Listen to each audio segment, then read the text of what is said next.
നമസ്കാരം, അമൃതാണ്. ഗോളം സിനിമ കണ്ട് ഈ ഒരു സിനിമയുടെ സബ്ജക്റ്റ് എന്ന് പറയുന്ന ഒരു വിധമുള്ള സംവിധായകരൊന്നും പ്രൊഡക്ഷൻ ഹൗസ് ആയിരുന്നാലും അത്ര ധൈര്യത്തോടു കൂടി എടുത്ത് കമ്മിറ്റ് ചെയ്യുന്ന ഒരു സബ്ജക്റ്റ് അല്ല.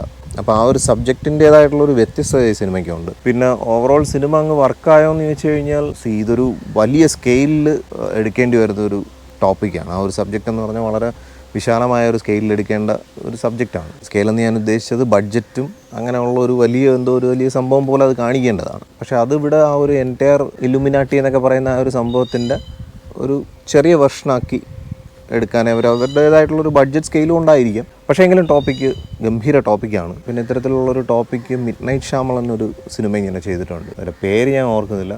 പക്ഷേ എങ്കിലും ഭയങ്കര ഇൻട്രസ്റ്റിംഗ് ആയിട്ടുള്ളൊരു മൂവിയായിരുന്നു. ഹീറോ ആയിട്ട് അഭിനയിച്ചിരിക്കുന്ന പുതിയൊരു ആക്ടറാണ്. അദ്ദേഹം നന്നായിട്ട് അത് ചെയ്തിട്ടുണ്ട്. അതായത് ഒരു പോലീസ് ഓഫീസറായിട്ടൊരു നടൻ അഭിനയിക്കുമ്പോഴത്തേക്ക് ആ ഒരു കഥാപാത്രത്തിന് കൊടുക്കേണ്ട ഒരു ഫിസിക്കൊക്കെ ഉണ്ടല്ലോ, അത് ഇതിനകത്ത് നന്നായിട്ട് ഇദ്ദേഹത്തിൻ്റെ ബോഡിയൊക്കെ എന്ന് പറഞ്ഞാൽ, അതായത് നമ്മൾ ഈ രാം ചരണൊക്കെ ഒരു സിനിമയ്ക്ക് വേണ്ടി ചെയ്യുന്ന കണക്കുള്ള ഒരു ഫിസിക്കൽ ഫിറ്റ്നസ് അത് ഈ ആക്ടർക്കുണ്ട്. അത് തന്നെയാണ് ഇതിൻ്റെ ഒരു പ്ലസ് ആയിട്ട് എനിക്ക് തോന്നിയത്. പിന്നെ അഭിനയത്തിലൊക്കെ കുറച്ചൊരു സൂര്യ കാക്കയിലൊക്കെ ചെയ്തതുപോലുള്ളൊരു അത്തരത്തിലുള്ളൊരു ഡയലോഗ് ഡെലിവറിയൊക്കെയാണ്. അപ്പോൾ അവരുടെയൊക്കെ ഒരു ചെറിയൊരു സാമ്യതയൊക്കെ തോന്നി. പക്ഷേ എങ്കിലും അദ്ദേഹം വളരെ യൂണീക്കായിട്ട് തന്നെയാണ് അത് പ്രസൻറ്റ് ചെയ്തിരിക്കുന്നത്. കാരണം ഒരു പുതുമുഖ നടൻ എന്നുള്ളൊരു ഫീലൊന്നും ആ ഒരു കഥാപാത്രത്തിൽ നമുക്ക് ഫീൽ ചെയ്തില്ല. പിന്നെ സിനിമ ഡിസ്കസ് ചെയ്യുന്നത് നമ്മുടെ ഈ മെഡിക്കൽ മാഫിയയുടെയൊക്കെ ഒരു സംഭവമൊക്കെയാണ്. അപ്പോൾ അതുകൊണ്ട് തന്നെ കംപ്ലീറ്റ് ആയിട്ട് അത് ഇനി ഒരു സെക്കൻഡ് പാർട്ടും കൂടെ വരത്തക്ക രീതിയിലാണ് അവർ കൊണ്ട് കൺക്ലൂഡ് ചെയ്ത് വെച്ചിരിക്കുന്നത്. അപ്പോൾ അത് കുറച്ച് നിരാശയുണ്ടാക്കി. കാരണം ഈ ഒരു ഫിലിമിൻ്റെ സക്സസ്സിനെ ഡിപ്പെൻഡ് ചെയ്തുകൊണ്ടായിരിക്കാം ചിലപ്പോൾ ഒരു സെക്കൻഡ് പാർട്ട് വരുന്നത്. സെക്കൻഡ് പാർട്ടാണ് ഇതിനകത്തുള്ള ഒരു കോർ.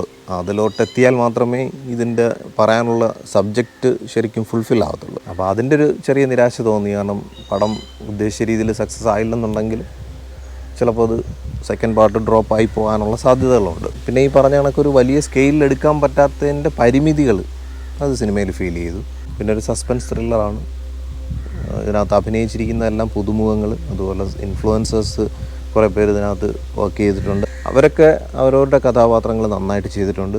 പിന്നെ ബാക്ക്ഗ്രൗണ്ട് സ്കോറും ആ ഒരു തിയേറ്ററിക്കൽ സൗണ്ടിങ്ങും ഒക്കെ അത്ര ഭയങ്കര ഗംഭീരമായിട്ടൊന്നും തോന്നിയില്ല. ബട്ട് ഓക്കെ, സിനിമ ഡിസ്കസ് ചെയ്ത ഒരു വാല്യുബിൾ ആയിട്ടുള്ളൊരു ടോപ്പിക്കിനെ കൺസിഡർ ചെയ്തുകൊണ്ട് ഞാൻ ഈ ഒരു സിനിമയ്ക്ക് IMDbയിൽ ഔട്ട് ഓഫ് 10 ഒരു 8 റേറ്റ് ചെയ്യുന്നു. അപ്പോൾ എന്തായാലും മറ്റൊരു സിനിമ വിശേഷമായിട്ടോ അല്ലെങ്കിൽ ഒരു ബ്ലിസ്ഫുൾ സ്റ്റോറി ആയിട്ടോ നമുക്ക് വീണ്ടും കാണാം.